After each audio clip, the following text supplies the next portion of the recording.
Scholar Ian Vellins was available. Many of you heard about the career of Ian Vellins, but it's so good, I'm going to repeat it again.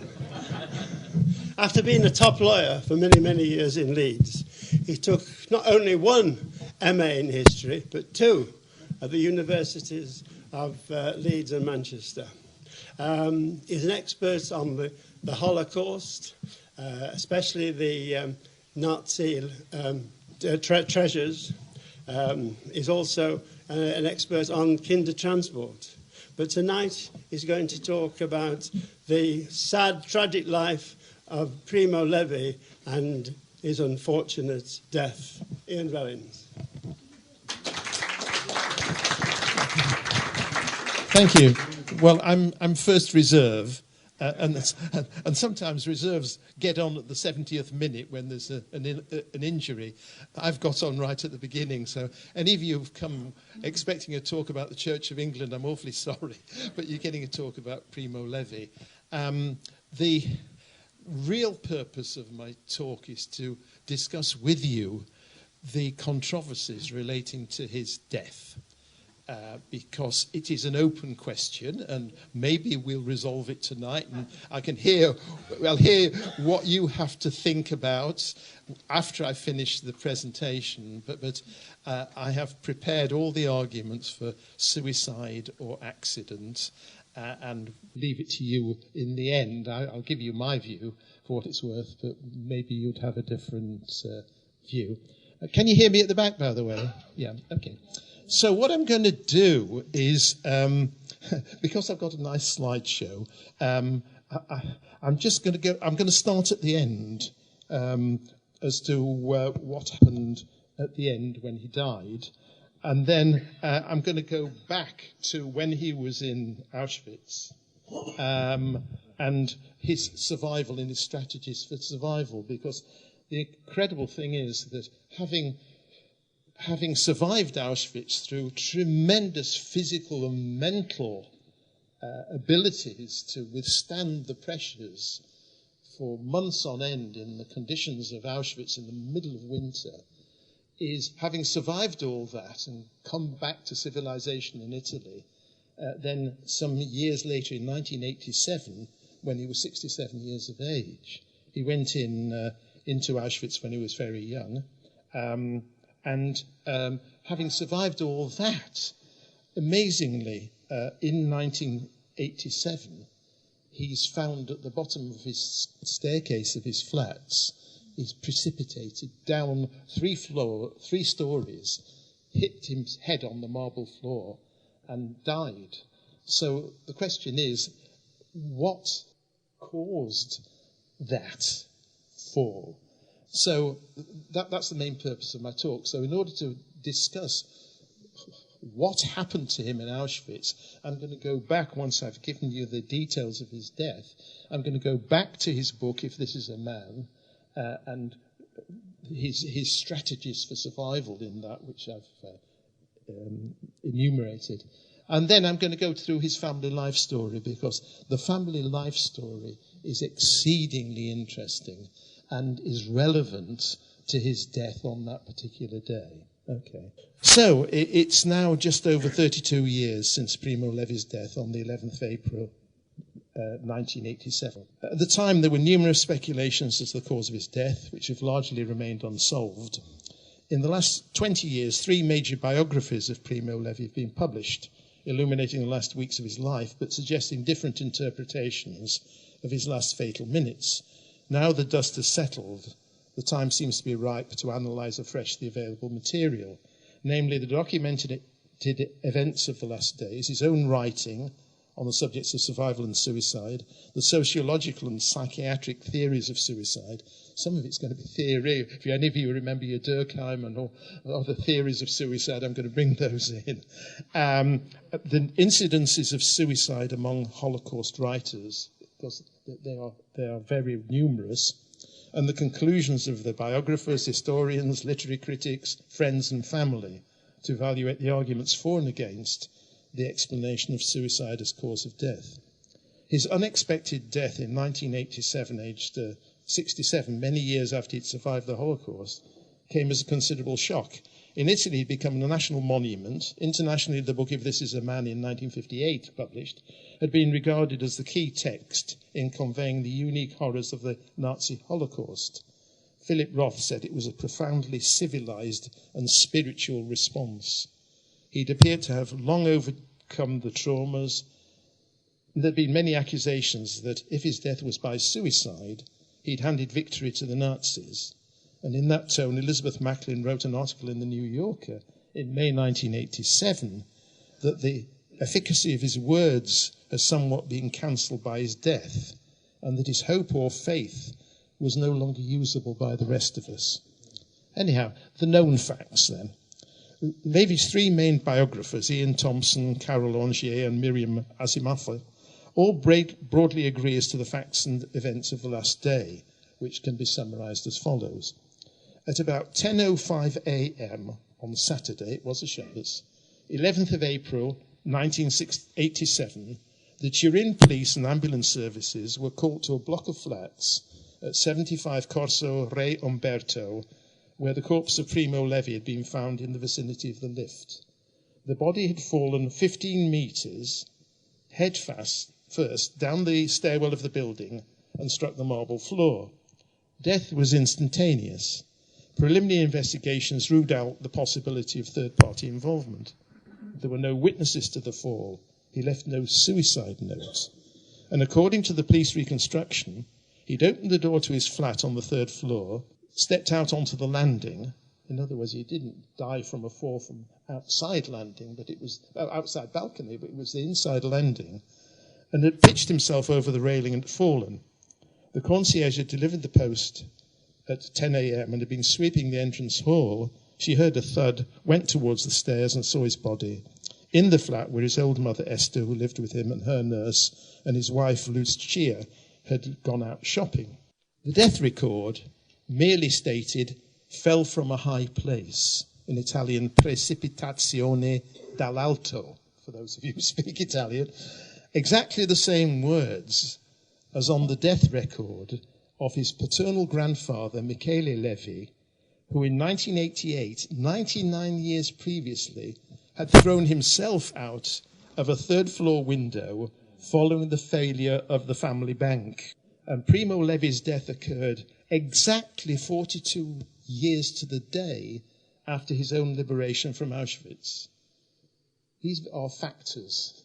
Grandfather's death from throwing suicide from the third floor, exactly 42 years after his own liberation from Auschwitz on the very same day.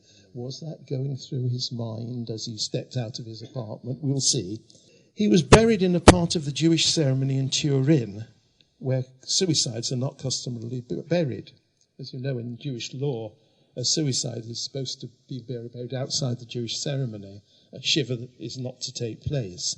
But the doctor signed that his death, although the doctor signed that the death was the likely result of suicide, the rabbi decided that it was a delayed death from the Holocaust and used that as a way of getting round the halacha of Italy at the time, and he was buried in the Jewish cemetery.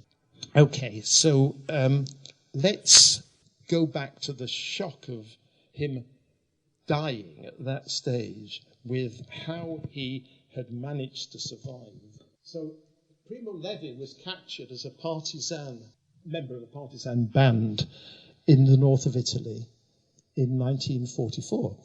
Only 24 of the 640 Italian Jews deported in the cattle trucks from Fossoli to Auschwitz survived the camp.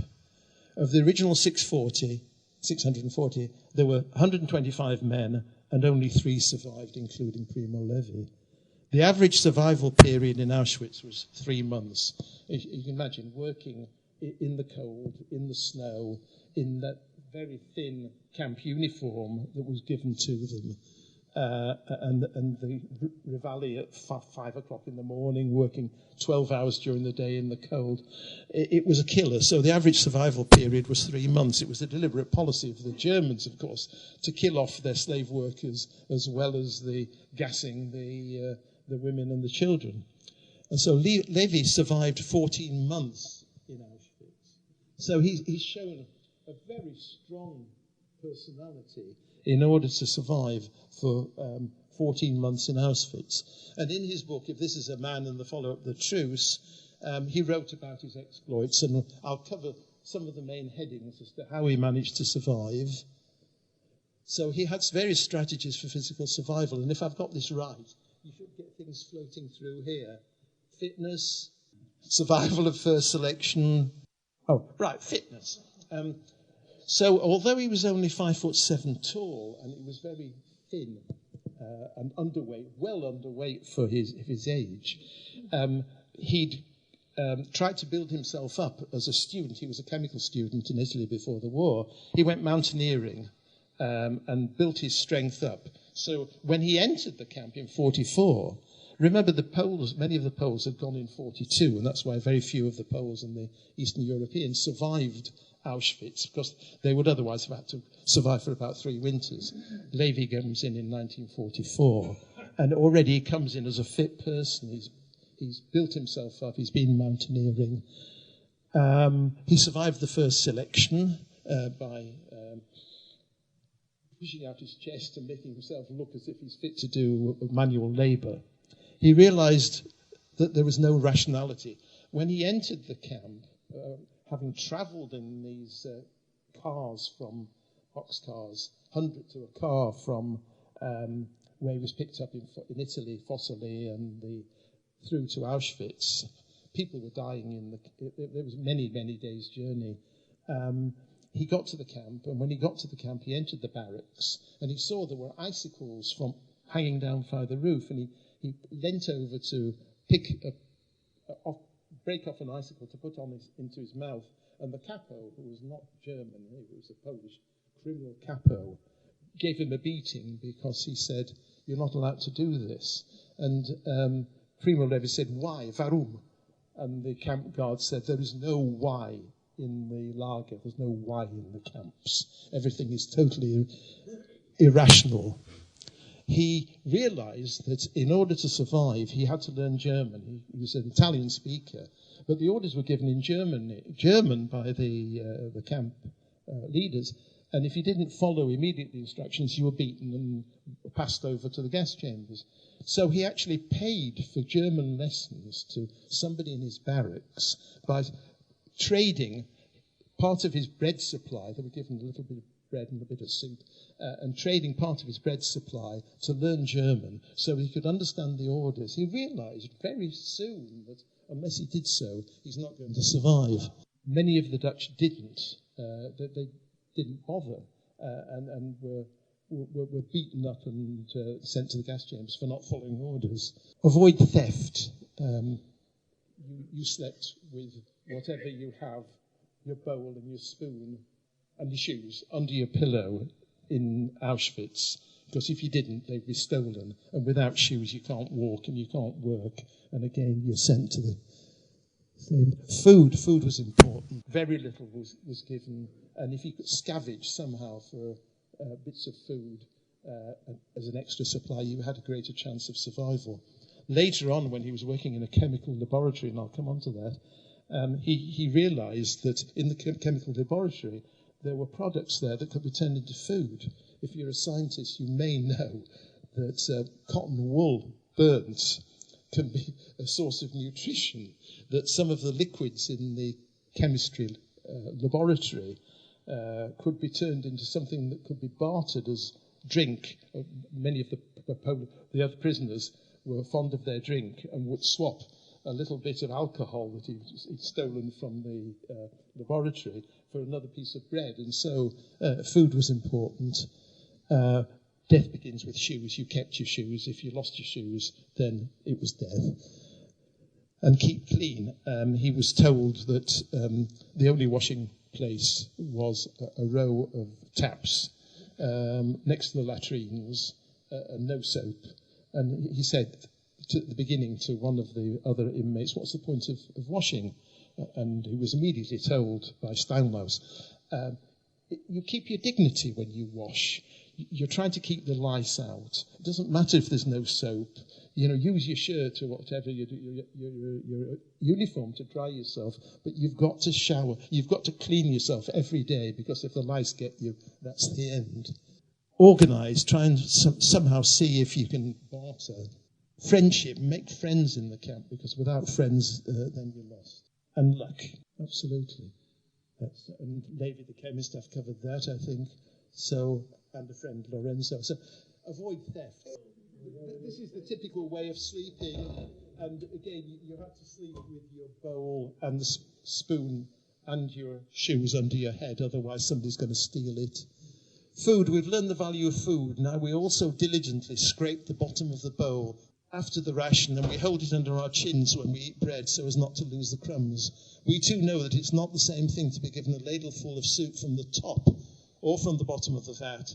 And we're already able to judge, according to the capacity of the various vats, what is the most suitable place to try and reach in the queue when we line up, because the nutrition's at the bottom and the top is. Death begins with the shoes. That's a sketch of Auschwitz. And if you had a pair of shoes, you had to make sure that the laces worked, or you bound it up with pieces of cloth.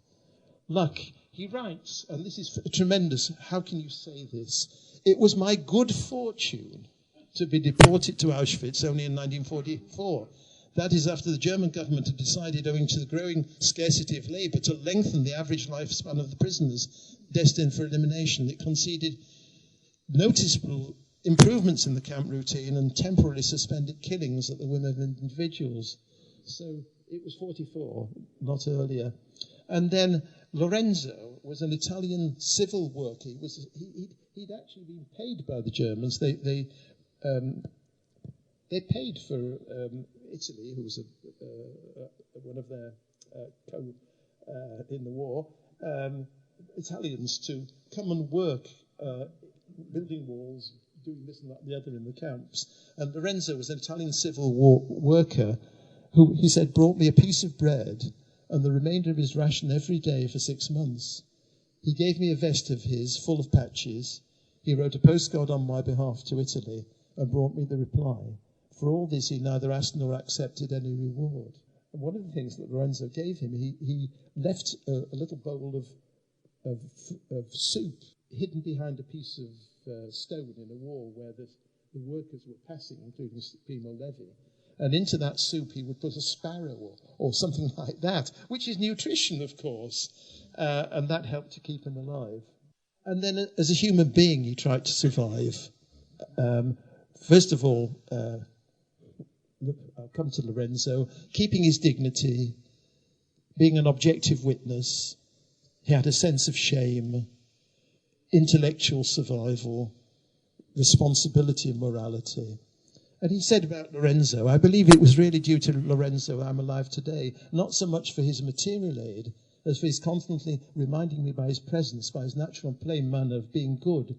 There still existed a just world outside our own, something and someone still pure and whole, not corrupt, not savage, extraneous to hatred and terror, something difficult to define, a remote possibility of good, but for which it was worth surviving. And then responsibility and morality. He proposed to the others that each of them offer a slice of bread to us three who'd been working, so it was agreed. This is after the Russians had come to the camp and, liberated, thank you. And three, as it happened, Primo Levi was in the Cabé, the infirmary, and when the Germans left and fled with the advance of the Russians, and there were three of them who were fit enough to go foraging. And he proposed to others, each of them offer a slice of bread. To us three had been working, so it was agreed. Only a day before, a similar event would have been inconceivable. The law of the lager, the camp, said, eat your own bread, and if you can, that of the neighbour, and left no room for gratitude. It was the first human gesture that occurred among us. I believe that moment can be dated as the beginning of the change by which we, who had not died, slowly changed from halfling to men again. Those who were still ill offered some of their bread that the Russians had given them to the three who were foraging for food. Okay, so I'm going to leave this slideshow That's a digression. So you can gather from that that Primo Levi was a man who thought about survival, who obsessed about survival and had strategies, physically and mentally, to do so. So how did he come to die all those years later? Anyhow, let's look at suicide as a concept, and this is a bit technical here. With regard to psychiatric studies, Henry Crystal, in an article, Trauma and Aging, comments that Holocaust survivors continue to suffer from depression, guilt, sleep disturbance, repetitive dreams, chronic pain syndrome, and chronic anxiety. Primo Levi certainly was recorded by his doctor as taking medication for depression and had recently had a prostate operation which was painful. That was in the period a few months before his death. Sigmund Freud studied survivors from the trenches of World War I, and his conclusions were that trauma arises when a stimulus is so powerful that it breaks through the protective shield and floods the underlying mental apparatus. Freud also considered that the compulsion to repeat the trauma of the war is a sign of the death instinct. Freud considered that analysis can pacify some of the ghosts that haunt to some degree. But Levi had continued to be preoccupied by his camp experiences, felt a compulsion to write about them, and had refused to seek psychiatric help. Georges Sampron, a Frenchman, Belgium, who survived, argued that writing about the experience of the camp, rather than being a cathartic process, makes life harder to live, and that the detailed revisiting of appalling atrocities and infinite human misery wears the writer out and makes him increasingly suicidal. Bruno Bettelheim, who some of you may know, he went to Israel, wrote about children in Israel who'd survived. In his last interview in 1990, he wrote about Levi before Bruno Bettelheim himself committed suicide. It's true that those who survived the camps probably were never saved. That's the reason why such remarkable people as Primo Levi ended up taking their lives. Within them, the horror of the concentration camps was ever present. For those who were in the camps, it's as if they always lived on the barbed wire. It's true that an extraordinary number of Holocaust survivor writers committed suicide after their release from the camps. Jean Amery, who wrote on suicide a discourse on voluntary death, survived Auschwitz and Buchenwald, took an overdose of pills in 1978. Peter Schondi, released from Bergen-Belsen in 1944, committed suicide in 1971. Tadeusz Borowski, who wrote Once More into the Gas Chambers, it's one of the famous books about the Holocaust, committed suicide in 1951 at the age of 28 by gas. The poet Paul Celan drowned himself in a river in 1970. Peter Vavik, Stefan Zweig, Walter Benjamin also killed themselves. From this list, it does appear there's a comparatively high degree of suicidal tendencies among those writers who survived the Holocaust and preoccupied themselves in contemplating their memories of the Holocaust and writing about them. Diego Gambetta in the United States interviewed 58 survivors about the possibility of them contemplating suicide. And a staggering number of them actually told Gambetta that they had in fact contemplated at some stage suicide. He concluded that typical suicide completers are older men, and remember Levi was 67, and sometimes they do it out of the blue.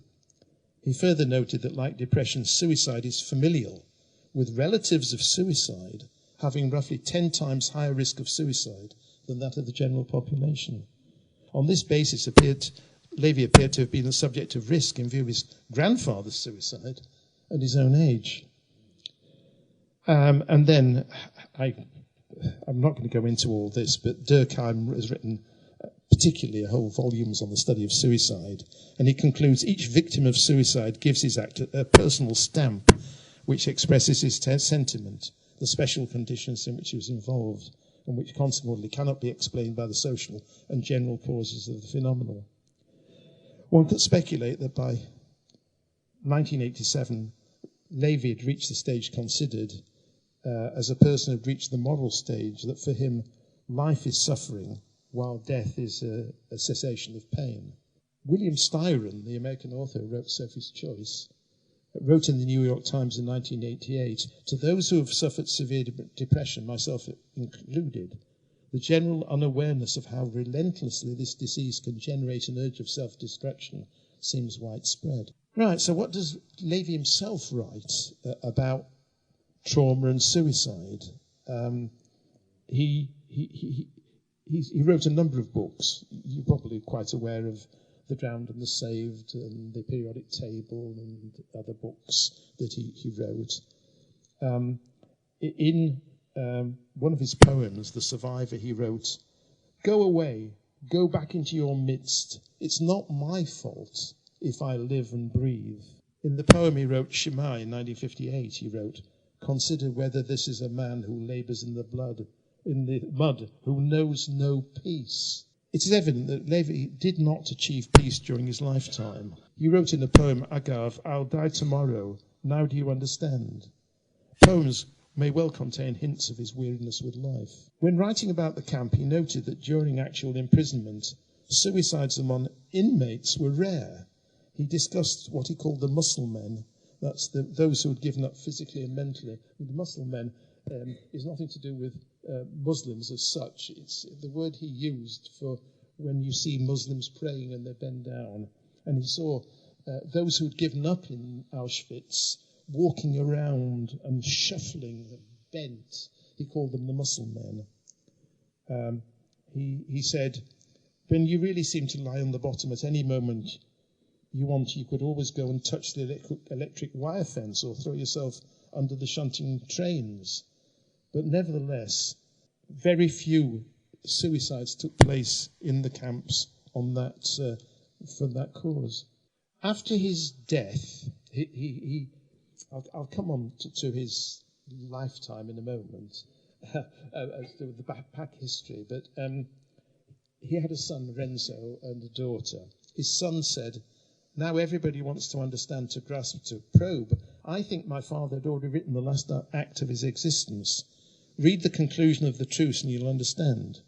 In that chapter written in 1962, Levi had written about a dream full of horror, of still not ceased to visit me at sometimes frequent, sometimes longer intervals. In that dream, while sitting with family or friends, he feels an impeding threat. Everything collapses and changes into chaos. He's back in the lager once more. Could that be regarded as an explanation for his death, that he died following a state of experiencing the recurrent dream of the camp and descending in a feeling of chaos? Right. Last few days, his biographers agreed that he was going through a severe period of depression during the last few days of his life. His wife, Lucia, had stated that he was tired and demoralized and had confirmed he was suffering from depression. His cousin, Giorgio Luzzati, confirmed to the biographers that he had prescribed antidepressant tablets for Levi. Luzzati was a doctor. A friend of Levi, a British cardiologist, David Mendel, had received a letter from Levi in 1987 in February, stating, "I've fallen into a rather serious depression. I'm extremely low, and I do not want to see anyone." It must have been very depressing for Levi to live with a wife who was ill, a senile mother, and a wife who was also having to attend her own sick mother who lived nearby. His wife and children did not share his preoccupation with the Holocaust. When he went on his tours, they wouldn't go with him. His son wouldn't listen to him. He was upset by the recent controversial Holocaust denials in Germany and France. He'd had this prostate operation only 20 days before his death, which could have weakened him, although there's no suggestion it was cancerous. So what were the immediate reaction to his death? Natalia Ginsburg, who was a Jewish friend and authoress, blamed Auschwitz and Levi's memory of it, writing, "Of those years, he must have had terrible memories. I think it was the memory of those years which led him towards his death." Elie Wiesel, and all the other famous books about the Holocaust, wrote in the United States in 1987, "Primo Levi died at Auschwitz 40 years later." A Catholic writer and friend, Ferdinando Camon, stated in an interview in Panorama in 1987, later in April, "This suicide must be backdated to 1945. Now, having completed his work, he could kill himself, and he did. These comments assumed that he'd committed suicide. Indeed, the author, Anthony Rudolph, who is the brother of Mary Crom, who was in Leeds. I don't know if you remember, any of you remember Mary in Leeds. Well, the brother is a poet, Anthony Rudolph, told me that he was a friend of Primo Levi's, that he received a reply to a letter of condolence to the mother, in which Lucia, his widow Lucia, stated that she believed that Primo Levi's death was suicide. But opposing this conclusion is an interview given by one of Levi's other relatives, Rita Montalcini, in their magazine. First of all, we all know that Primo Levi was absolutely against suicide. Moreover, he was against even the notion of an ethical suicide tied to the memory of the camps. One can discount speculation which appeared in the Italian press, either that Levi had been murdered by neo-fascists or that he'd been murdered by the Mossad in reaction to Levi's anti-Israel utterances, but both were unsubstantiated. Levi was a supporter of Israel to start with, but when David became Goliath and Israel were winning the wars, and the way that he felt the Palestinians were treated, he came out in the newspapers and on television against Israel.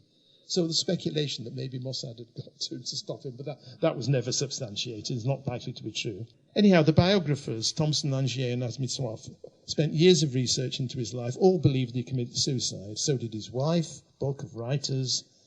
The explanation of suicide fits in with an admitted depression, his reaction to his recent operation, his reaction to the illnesses of his mother and mother-in-law, his own inability to continue his writing because he'd got writer's block for a number of years, and the recurring nightmares. This scenario sets a profile of a man at risk of suicide as a small man coming from his apartment towards a balcony railing, which extended as high as his stomach. It's hardly likely that he stumbled and fell over the balcony by accident. Anyhow, the arguments against suicide as an explanation: there was no suicide note. He was a meticulous man. He was a meticulous writer. And you would have thought that if he was contemplating suicide, he would have left a suicide note. He was a rational, organized man, as we've seen from some of my headings, as a method of survival in Auschwitz. He'd been a manager of a factory. He had had scientific and chemical training. It could be argued his character was such that he would have offered his family a letter of explanation if he'd been planning suicide, unless he'd considered he might have been seen writing it and prevent it from succeeding.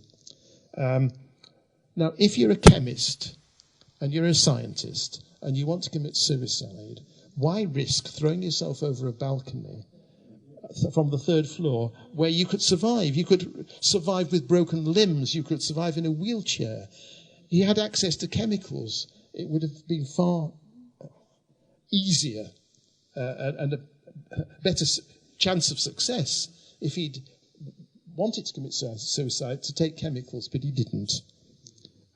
His burial within the Jewish cemetery appears to indicate the rabbi didn't consider that he died from suicide, but it could be argued that the rabbi glossed over the strictly religious issues when faced with such a prominent suicide funeral.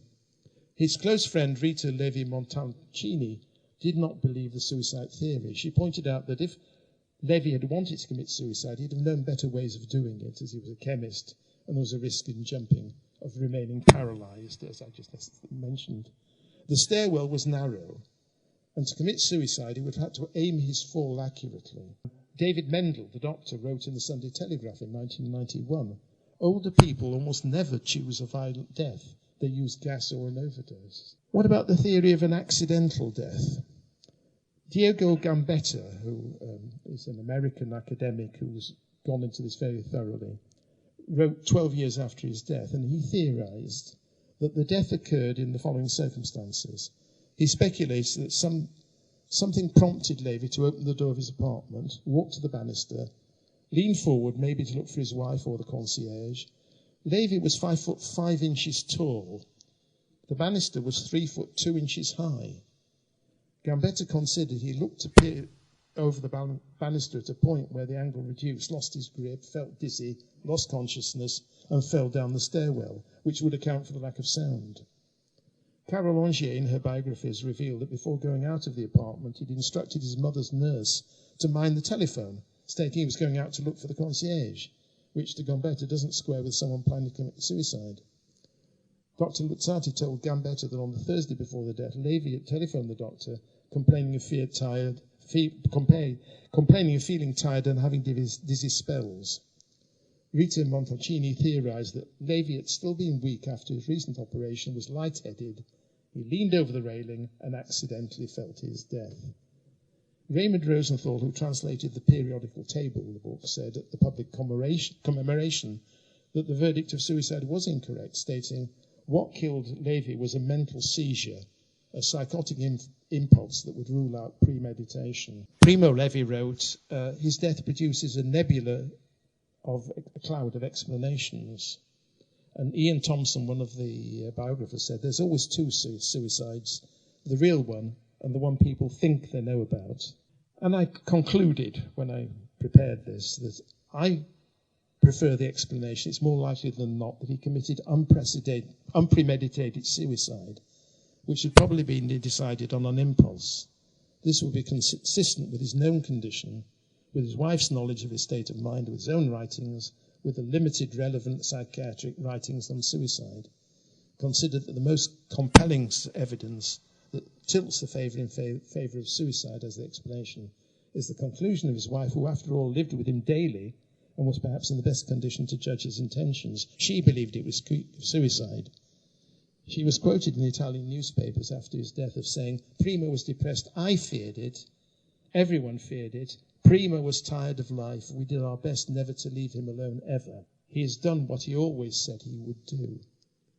His suicide was not likely to have been long premeditated, as he left no suicide note. He had an organised and rational mind. If he had long premeditated suicide, he may well have chosen death by chemical poisoning. Indeed, I favour the conclusion of the Italian psychiatrist Cesare Mossati, who said in 1987, "Levi did not decide to take his life lucidly. It was a raptus due to a melancholic depression of a psychotic type. It was a sudden folly that brought him to self-destruction. Auschwitz had nothing to do with it. The truth is that Levi was ill because depression is a serious illness." Levi also would surely have recalled that the day was the 42nd anniversary of his release from Auschwitz that would have been etched upon his anguished memory. Whatever the cause, his premature death was a tragedy, but was not a victory for the Nazis. His writings which survive are his memorial. So that's what I had prepared. There's some odd things. And let's go back to his background. If I have got to, what time is it, by the way? I've got time, have I? Yes, okay. I haven't given you too much detail about his family background. So, many years later, about 10 years ago, after I'd prepared all this, because I did this as an exercise when I was at Manchester University, and it's been published by the Manchester University Press at the time when I was an MA student. Just after I did that, there was an article in Italian, because I've really researched, as you can imagine, all the theories. There was an article in an Italian newspaper by the chief rabbi of Rome. And the chief rabbi of Rome said, in the interview, on the particular morning, that was the morning of Saturday, the 11th of April 1987, the rabbi said, "I was at home and I had a phone call from Primo Levi stating he was depressed. The rabbi said, I muttered a few words to him, but then I put the phone down and I realised afterwards I should have got someone to go and see him." Now, Shabbos morning, 10 o'clock, is it likely that the chief rabbi in Rome would have either answered the phone or not been sure? And it may be an example of false memory. We've heard lots of things from Trump about false memory these days, about people convincing themselves because they've thought of something and thought of something for some time, that in fact it happened when it didn't happen. We've all gone through that. There's something in our childhood, we remember something, and then it turns out it never happened at all, but it's part of the family. Anyhow, he wrote almost nothing about his immediate family. Nowhere in his books do we learn of any of the circumstances of his marriage, his wife's name, even children, writings, etc. At the time he went into Auschwitz, he wasn't married. He was a single man, which was a good thing because he didn't have to worry about wife and children being taken into the gas chambers, etc. That's a weight that many other people actually had. He came from a family of Italian Jews, descended from the Sephardim. Great-grandfather established them a bank in Mondovi, in the hills near Milan and Turin. We pass by the stage where the Risorgimento here happens in Italy. Discrimination against Jews is abolished. Jews previously hadn't been allowed to enter into professions and been allowed to own banks. And great-grandfather Michele, when the rules changed, he established a bank in Benevergiena, up in the hills. They were the only Jewish family in the district. And Jews were able to trade with the church and allowed to buy ecclesiastical estate. Giuseppe owned at least 14 properties, that's great-grandfather. The Levi Bank was the main bank in the area, dealing with the savings of the landowners, traders and labourers.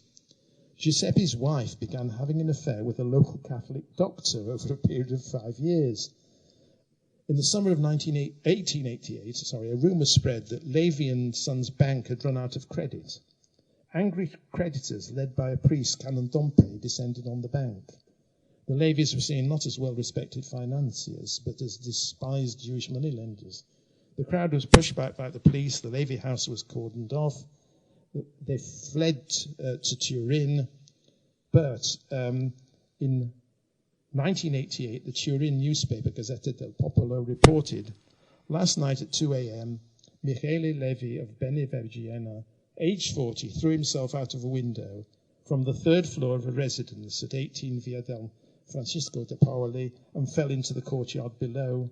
The cause of death was recorded as precipitazione del alto, fall from a high place, exactly the same words as would appear on Primo Levi's autopsy 99 years later. In fact, the bank was not insolvent, and soon after the Levis were hounded out, and Canon Dompe founded the replacement bank in the town. Does that resonate with York by any chance as to what happened with the Jews in York at the time when there were rumours that the Jews had run out of money and couldn't pay their money, and the crowds invaded, and the Jews locked themselves in the castle in York, which is called what, Paul? Yeah, Griffiths Tower, thank you. Eventually the families settle in Turin. Father is employed, and Primo's born in 1919. Parents called him Primo, which was not a common name in Italy, after the word primogenito, the firstborn. He's circumcised. He's born in the same flat at Corso Reimbrato, which had been given to his parents as the dowry. He was a sickly baby. At the time, the Jewish population of Turin was about 2,500. He grew into a well-behaved, slim little boy with a pale face, pale blue eyes, comfortable childhood. He had a sister 1.5 years younger, arranged marriage for his parents, and as a child, they had a decent childhood, not particularly Jewish. Grandmother allowed any kind of work at home as long as it was not sewing on the Sabbath. On Yom Kippur, grandmother would break the mood by making vast quantities of tomato sauce on Yom Kippur in the afternoon. They kept the Jewish rituals as family gatherings for food and entertainment, etc. Passover was a short one with the emphasis of food. Primo was frequently away from school sick, even for 80 days in his first school year. He was encouraged to take up boxing and gymnastics to build up strength and go mountain climbing. At 15, he only weighed 7 stone, which put him in the bottom 3% of weight of his age group. He went to Talmud Torah from the ages of 11 and 13 for Jewish lessons, had a bar mitzvah. He went through with the bar mitzvah because he was offered a bicycle if he went through with it. But once he got his bike, he became indifferent to God. And the short attachment to religions tottered, and became interested in science and Darwinism. And then in Spain, of course, we've got Mussolini coming.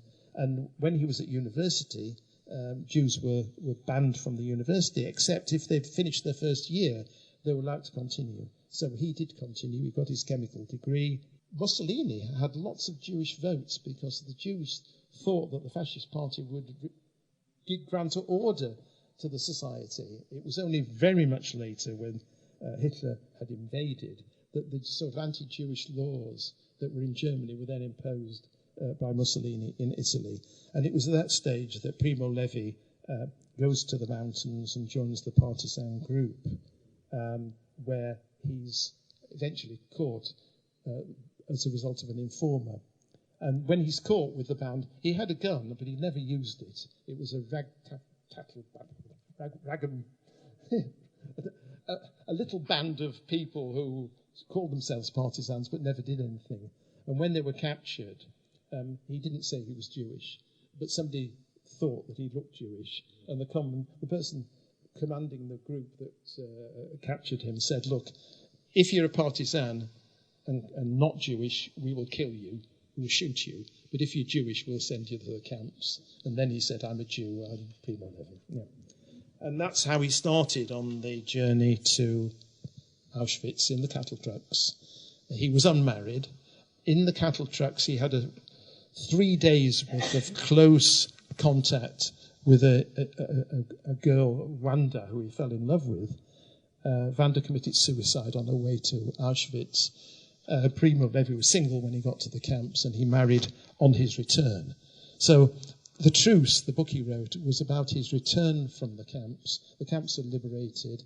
He'd had periods of very good fortune. On one occasion in the camps, when he was labouring and carrying railway sleepers on his shoulder with somebody who was a bit taller than him, the sleeper fell on his foot and damaged his foot. He was sent to the infirmary, and the number of days that he was in the infirmary, there were a number of roundups, and prisoners were sent to the gas chambers. And he avoided that by having been in the infirmary. And there again, he was chosen as one of 3 as a chemist to go into the laboratory that Bühne had established in Auschwitz-Birkenau. It was a factory, a laboratory that was attempting to create rubber from chemical materials for the tanks of Panzer tanks for the Germans. So he was working during that last winter of 1944 in conditions where the temperature was 67 degrees, as opposed to minus 20 outside, where the others were labouring. So he had a great deal of good fortune. And then finally caught typhoid at the end. So when the Russians came to liberate the camps, he was in the infirmary recovering from typhoid. The Germans saw the Russians were very close and fled. But somehow or other, they'd forgotten about the patients in the infirmary. And it was then that Primo Levi was liberated. So his liberation by the Russians, when the Germans fleeing, the fact that he was in the infirmary saved his life, because the Germans initially had marched most of the prisoners on one of the death marches, or killed them.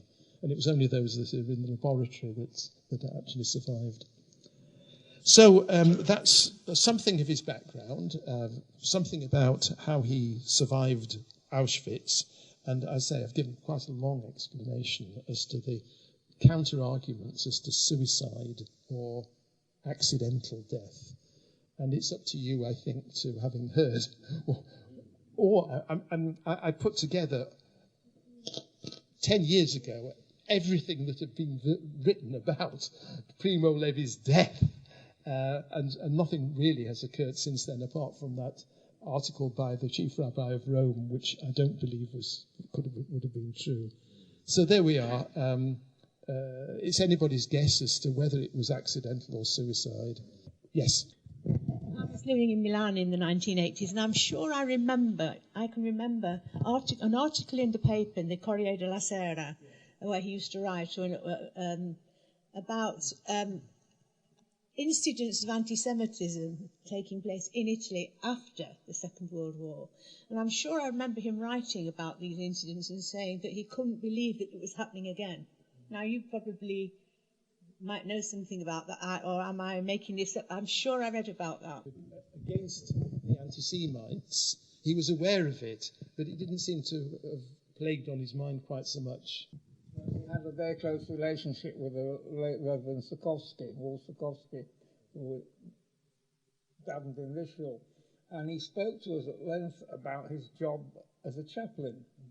And he said that if the phone rang, regardless of the day or yontif or anything, he said there must be a purpose for that purpose. But the person who was ringing him would know his religious basis.